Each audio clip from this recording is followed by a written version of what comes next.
So, third day na namin linis area namin. Ang ginagawa pala namin dito, tinidrain muna namin yung tubig. Tapos, apply ng pressure water para matanggal yung mga libag-libag. Pero mo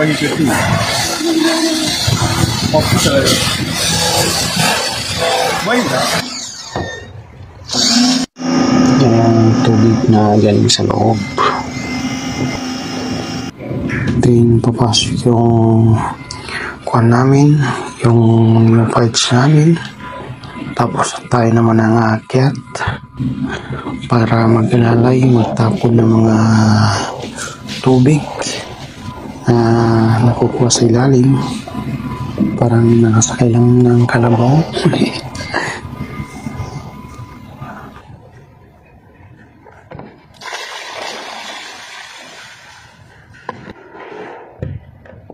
A few moments later. At yun, 1-0 na naman.